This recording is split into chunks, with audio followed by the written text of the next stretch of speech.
all existence is oneness. Separateness is an illusion. Surrender allows me to live in harmony with the truth that there is only one reality and one existence. Remember, the most important person in the room is the newcomer. And when we have the video machine here, the video camera, oh, by the way, if you want to be anonymous, all you have to do is not walk between me and that camera. If you want to be famous, YouTube famous, walk between me and that camera. But the most important person in the room is the newcomer. And I can tell you this, that the real newcomer is not in the physical room. The real newcomer is probably someone who's going to search on Google or on YouTube at 3 in the morning when their life just fell apart. And they're sitting there in their pajamas, not knowing where to turn or what to do. And somehow the algorithm is going to feed them this video. And that's the real newcomer. So through the miracles of modern technology, we have the ability to bring people into the room who are not even in the room. So it's not just those who are here. Those who are watching on the video don't realize we're at a beautiful ranch in Kansas, in the middle of, I say this in the most positive way, in the middle of nowhere. Very calm, very serene. Room is full here with people, but also, of course, then there's all the virtual people who are, they're not virtual people, they're real people, but the real people who are virtually present because of technology. So we welcome you and we're glad that you're here. Okay. So this session is going to be a little meditation, a little guided meditation. And I just want to explain, both for the people here as well as the people who are watching online, because a lot of people, they hear about recovery, and people should know this is a recovery-themed retreat. I understand there's a big representation here from GA, from Gamblers Anonymous. I think we had a GA birthday for someone in the room. Let me see it if I get it right. Was it 56 years sober yesterday? Ani W. Aneinhardt. Okay. That's 56 sobriety years. That's not a belly button birthday. That's a sobriety birthday. And you should have many more years in the best of health and happiness. Okay. So people hear about recovery from addiction, and they assume it means that we're going to learn how to handle our drug of choice. We're going to learn how to gamble like a gentleman. I'm going to learn how to drink like a gentleman. I'm going to learn how to get high like a gentleman. And that's not recovery, that's active addiction. Recovery, well, I should preface. There are many approaches to recovery. I do not purport to speak for them or even to be familiar with all of them. I'm speaking from a spiritual perspective, which is based on my Jewish faith and my studies as a rabbi, and which, to those of you who are familiar with the 12-step model of addiction and recovery, I think will find it very, very comfortable and you'll find yourselves at home with this approach. So just to preface, I'm speaking within that model, and if there's another approach that you prefer, that's perfectly fine. There's no monopoly here on recovery. But from a 12-step approach, recovery is not about learning how to manage one's addiction. In fact, the first step says that we found it to be unmanageable. It's really about having, a vital spiritual experience, turning our lives and our wills over to the care of God, and having the obsession removed. And that as long as we maintain and enlarge our spiritual condition, we have this daily reprieve where we are free people. And so it's all about spirituality. And so part of our spirituality is prayer and meditation. In fact, that's one of the 12 steps, right? Prayer and meditation, 11th step. So we're going to do a little guided meditation based on some Hasidic teachings. By the way, this is the book that I wrote on recovery, which is called God of Our Understanding, Jewish Spirituality and Recovery from Addiction. A lot of people wonder, why is a book about addiction and recovery called God of Our Understanding? Well, first of all, those who are familiar with the lingo in the rooms, they all know the expression God as we understood him. And as like Chuck C., famous AA speaker, said, that God as we understood him doesn't purport to make any claim that we can understand the infinite. What it means is the necessity for personal experience. So God as we understood him means not the God that's written in the books, but the God of my personal experience. The God who took me personally out of Egypt. So that's what we're going to do. We're going to talk about God. We're going to talk about spirituality. I'm going to read to you from We Agnostics from the big book. Just a couple of lines. When we became alcoholics, crushed by a self-imposed crisis we could not postpone or evade, we had to fearlessly face the proposition that either God is everything or else he is nothing. God either is or he isn't. What was our choice to be? So, the program does not align itself with any sect or any religion. And everyone's free to believe what they want to believe. But it's interesting here in We Agnostics, it does make what I would call a theological claim. It says that the God that has the power to grant us sobriety is either everything or nothing. What does that mean, either everything or nothing?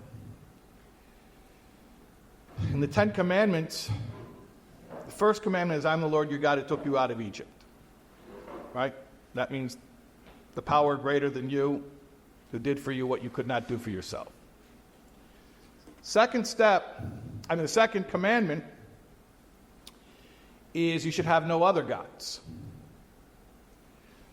So you should have no other gods means that God is the only God. One God. Fancy term for that is monotheism. There's one God. That's not what the big book said. It didn't say that God is the only God. It said God is the only thing. He's either everything or nothing. So it's not just making an assertion that God is the only God. It's really making an assertion that God is the only thing. Nothing exists but God. Or as the Torah says in the book of Deuteronomy, Ein Eid Milvadai. There's nothing else but him. Okay, great. How are we going to understand that? So here's our little meditation.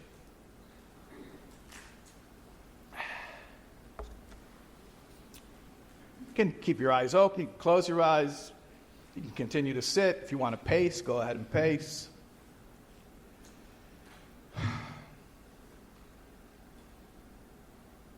Whatever helps you to pay attention. I also want to say, before I really get started, I want to explain also to the people in this room, but primarily to, like I said, the newcomer, somebody who's watching this who's like, what does this have to do with the fact that I have this terrible, terrible habit that I can't control? Why are you talking to me about God? Why are we meditating? I'm losing my marriage, my house, my job, my sanity. Why are we talking about meditation? So I just want to explain something.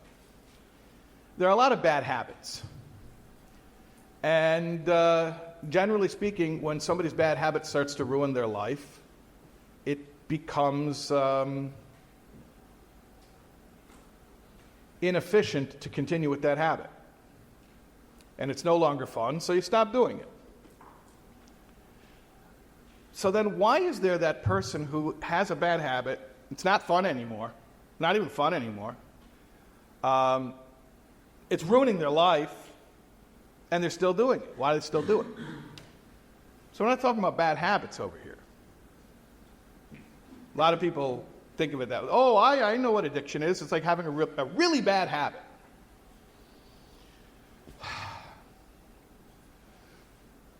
So I'll tell you the way that I view it. I view it like this. Addiction, I write it in this book, in God of Our Understanding. it's not my original insight, I've heard it in the rooms many times, but that our drug of choice is not our problem, it's our solution. It's just a solution with terrible side effects. What is the problem that the drug of choice is trying to treat? It's being profoundly and constantly uncomfortable with existence itself. I think sometimes it's called restless, irritable discontent. What's wrong? What do you mean, what's wrong? What's not wrong? But everything's good. You got what you wanted. You worked for something. You accomplished it. You don't understand.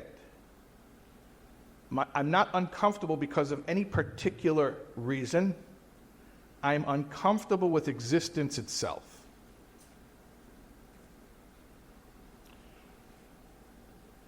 What do you do if existence is your problem?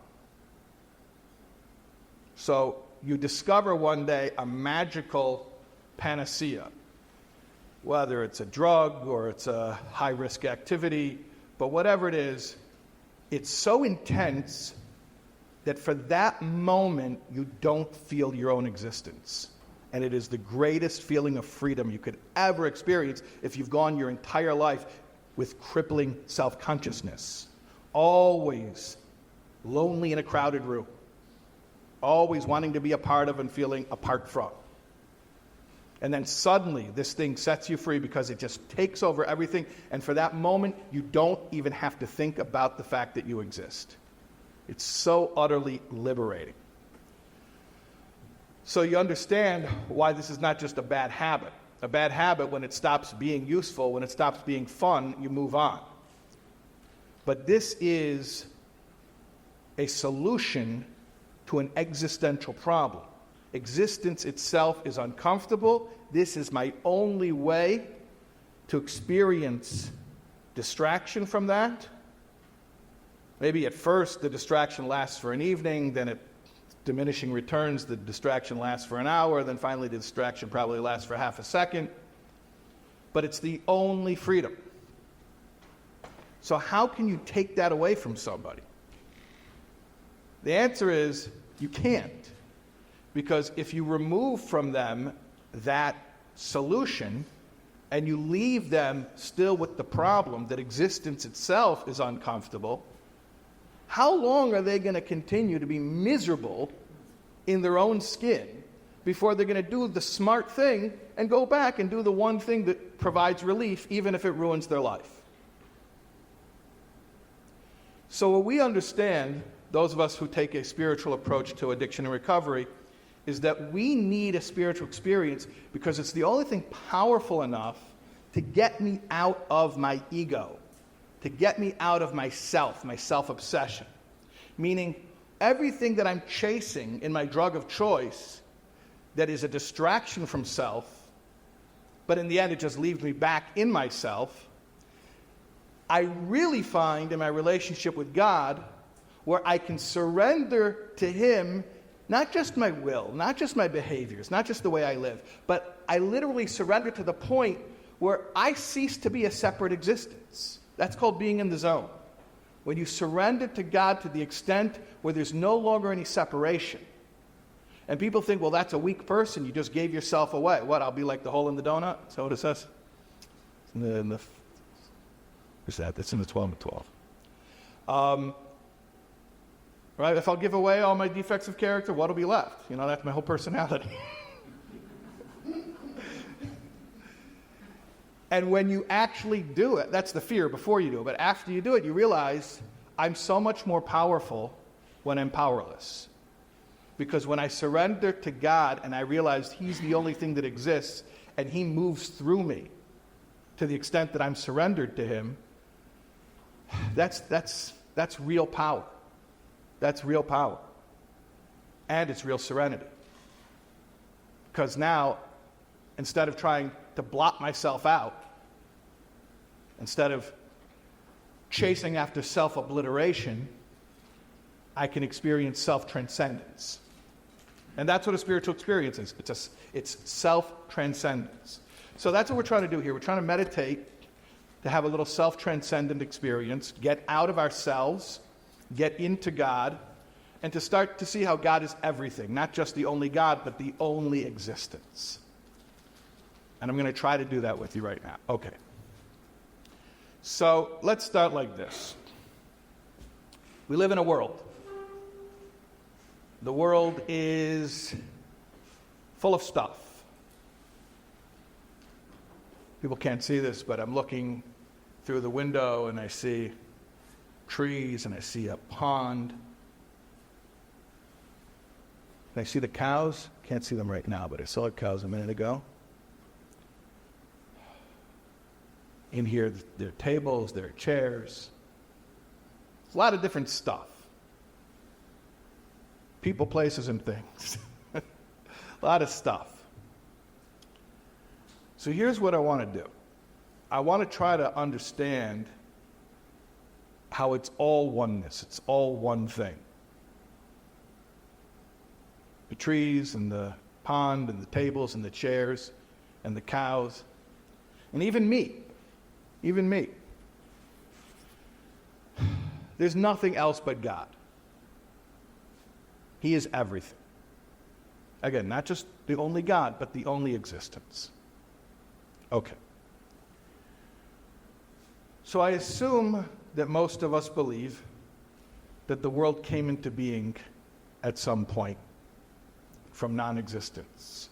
And whether you have a religious narrative to explain that or a scientific narrative to explain that, we all sort of understand intuitively and agree that the world wasn't always here. It's not eternal. It wasn't always here. It started to be here. And before it was here, was it like a miniature version of itself, or it just wasn't here at all? It just wasn't here.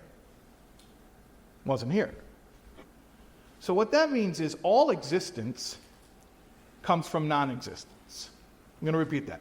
All existence, every something you will ever see, comes from non-existence.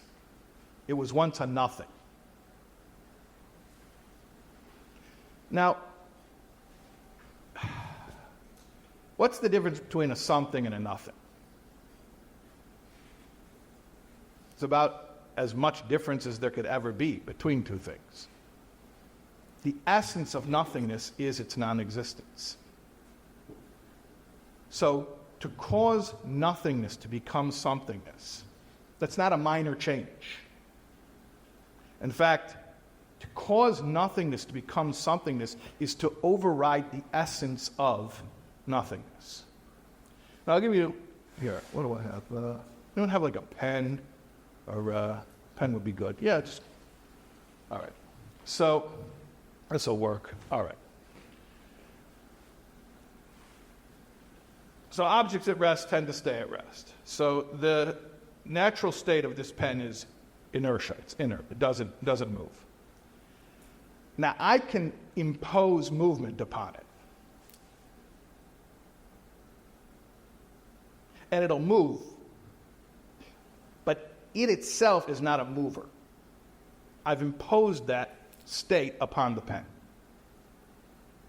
Because the essence of the pen, its essential state, is to be at rest, not to move.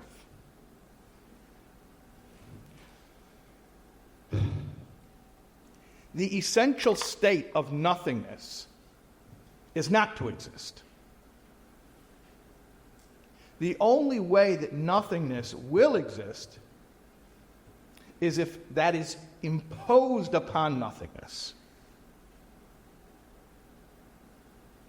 And in fact, not only does it have to be imposed upon nothingness, but it has to be continuously imposed upon nothingness. Or it will revert to its essence. Just like the pen, it only stay up in the air as long as I throw it. Oh, no, I lost it. Okay, but eventually it comes down. If I want to keep that pen in the air, I got to keep throwing. So think about it like this. Everything you see, the tables and the chairs and the trees and the pond, the birds, I see a little birdie, once did not exist. It was nothingness. It was non-existence. The fact that it exists right now is only because there is a force imposing and forcing it into existence right now. You know the splitting of the sea, the most iconic miracle in the Bible, or at Universal Cities studio tours. How did that work? The Bible tells us how it worked. There was an east wind that blew all night and pushed the water. Powerful air pressure pushed the water. And then at the end of the evening, at dawn, the air stopped blowing, stopped pushing, and the water collapsed.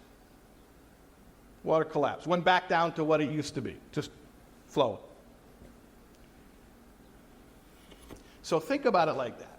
The water will stand like a wall, like it says in Exodus, stood like a wall, as long as something's pushing on it, making it do that. Once that force stops pushing on it, it goes back to its default. It reverts to its default. Flows. Now think about it like this. Everything around us, the tables, the chairs, the floor, the ceiling, the light fixtures, the pond, the trees, the birds, the cows, it is here at this second because a force, a creative power, is imposing it into somethingness. And if that creative power were to cease for a moment, what would happen to all those things? They would revert instantaneously, and quite comfortably, might I add, to their essential default state of non-existence. It would be as if they were never there. They would just slip into non-existence, which is their default setting. Now you know the difference between you and a table and a chair? A table, a chair, I hear a bird chirping, a bird. These things are being forced into existence, but they don't have a human brain to make them neurotic about that fact. But imagine you're being forced into existence at every single second, and you have a human brain. Don't you tell me that at least on some level you are painfully aware of the fact that your existence as a something is unnatural, and that the most natural state of being is non-existence. Now, there are some people who feel that more acutely, and some people feel it less. I read about, in God of Our Understanding, about the spiritual canaries. Canary in the coal mine. They send the canary down to the coal mine to know if there's poisonous gas because it's more sensitive than the miners. So it knows if the canary drops in the cage, it knows that there's poisonous gas and the miners have to clear out. So then there are spiritual canaries. People who are sensitive to the human condition, only more so. Like the canary is more sensitive than the miners. There are certain people who go through life painfully aware that it's weird, awkward, uncomfortable, frustrating just to take up space and exist and have a human brain that can be aware and self-conscious. And those are the people who seek a solution for that through escape. Then there's the rest of the population that maybe once in a while they'll be bothered by it, but mostly they can get through life functioning as adults, and the fact that it's absolutely bizarre to be a separate something, separate from the oneness, separate from the everything, doesn't really trouble them, doesn't keep them up at night, doesn't make them uncomfortable. By the way, you tell me which is normal.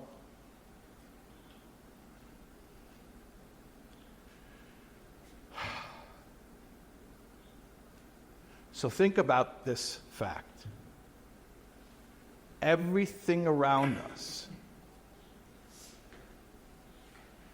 is nothingness being brought into its current state of somethingness at this moment by the will and the power of God. If you don't like the word God, use another word. What's important is the definition.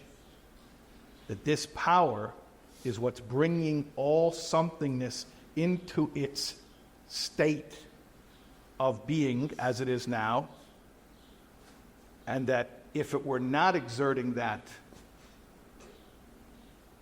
creative force, all these somethings would just simply disappear. Okay.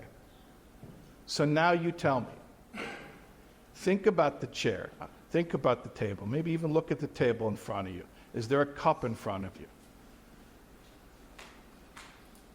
Look at the floor, the walls. Start to understand that that's not permanent. That wasn't always here forever. It started being here at some point. And even now at this second, it's not permanent. It's only here because a force is bringing it into its existence at this moment. And if that force were to be removed, that somethingness would disappear. So you're looking at the table, you're looking at the cup, and you tell me, without the godly power, if the godly power were removed, where would the cup that you're staring at right now go? Poof.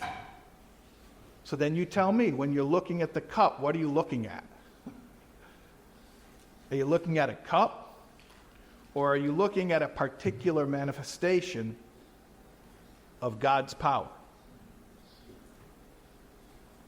If God removes his power, everything disappears. Therefore, everything we're seeing is just another way of glimpsing God. There's nothing but him. You take him out of the picture, everything disappears. Let me explain the difference. I don't just mean that God is enlivening the world and that without the godly power, the world would be like a toy without batteries. It would be dead.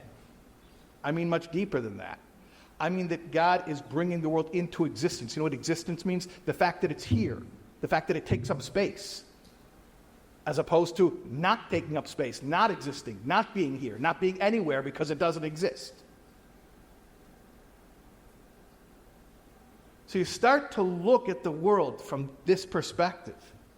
You start to realize that it's all God. It's all just an expression of the Creator. There's nothing independent. You want to use the philosophical term? There's nothing ontologically independent. Nothing has its own existence. It exists, but on borrowed existence. So we start to realize everything we're looking at is just God communicating with us. And we go a little bit deeper. We go a little deeper. We said that not only is it all God putting it here, but it's all God putting it here now. Like keeping that pen in the air. If he doesn't keep exerting that influence, it just reverts to its default, slips into non-existence. So it's now. What does that tell us? Yesterday I missed a plane. Went to LaGuardia and they closed the parking lot. And I had to drive to the other terminal. So stressful. Telling you, I'm stressed out driving even if I'm not trying to catch a flight. I'm trying to catch a flight, trying to come out here. And I had to go to another terminal, and then I had to take a shuttle. I was waiting for the shuttle, it wasn't coming, and finally I got a different shuttle, paid the rental car shuttle driver a few extra dollars to take me to my terminal. And then I get to security, Then I tell them, I got to get to gate 88B. My flight's boarding right now.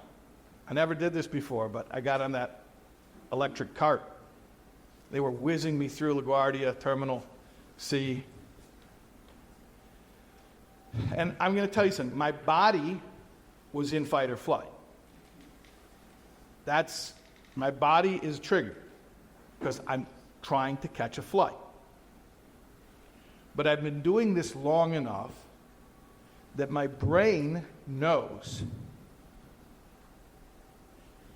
that everything is happening right now exactly the way that my loving Creator is causing it to happen right now.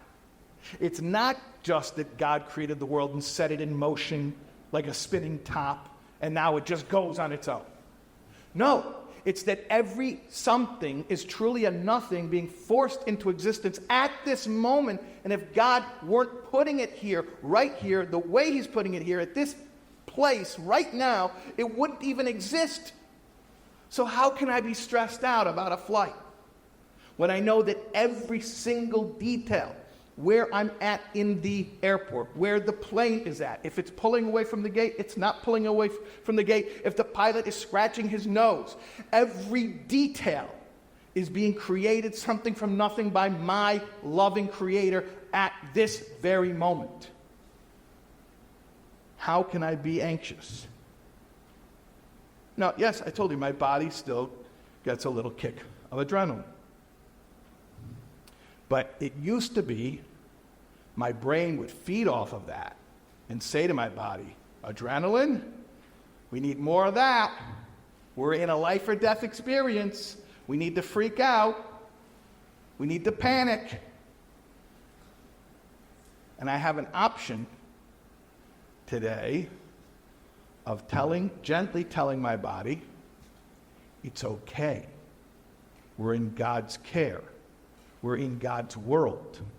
Nothing is happening right now that's not exactly the way it's supposed to be happening right now.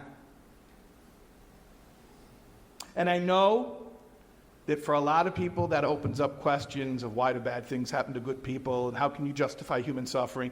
And my answer to you is, that's not what we're talking about.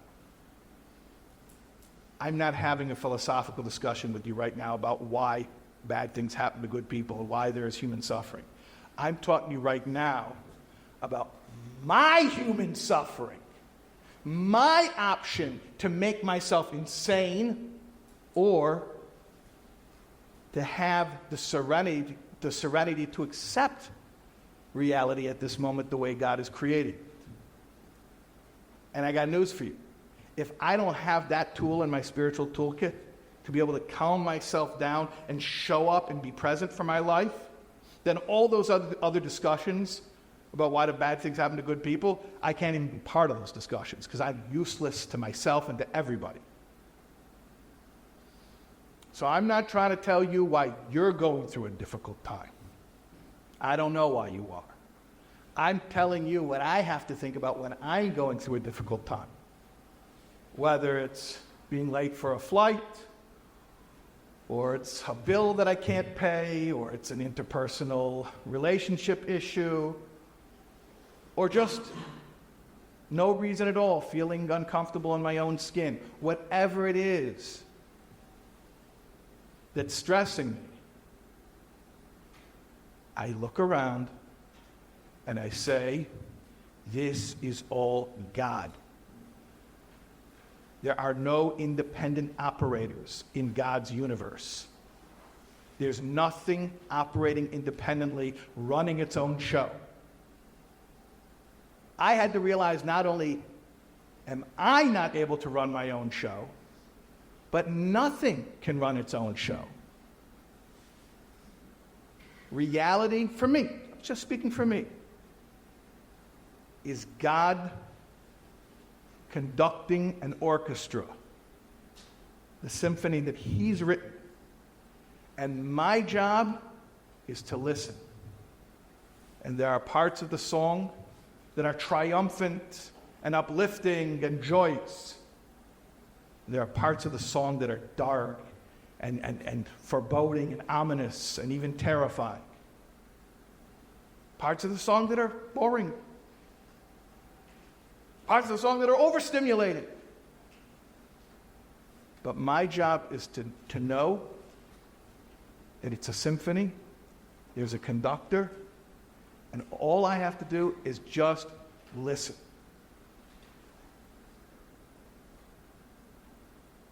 Just be present.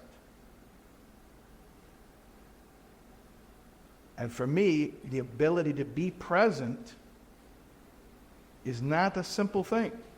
I don't know about you. I'm talking about me. It's not so simple to be present.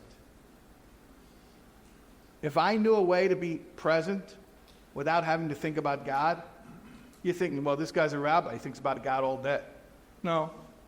I mean, I think about God a lot, but not because I'm a rabbi. I think about God a lot because if I don't, then I start trying to manage the universe. And it's too big of a job for me. And it's too stressful. And it doesn't make me a very likable person either. What did the Hulk say? You wouldn't like me when I'm angry? You wouldn't like me when I'm playing God. Wow. So we realize that God is literally everything. All existence is oneness. All existence is everything-ness. Somethingness is an illusion. Separateness is an illusion. Surrender allows me to live in harmony with the truth that there is only one reality and one existence.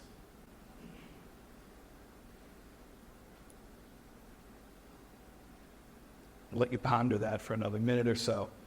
And I'm going to kill your serenity buzz. Let you think about it. Maybe it'll take another minute. You can quiet, think about this, and then move on. Okay, let's just take a minute, and as you, at your own pace, when you're done absorbing, you can do whatever else you got to do. Okay, just leave it quietly.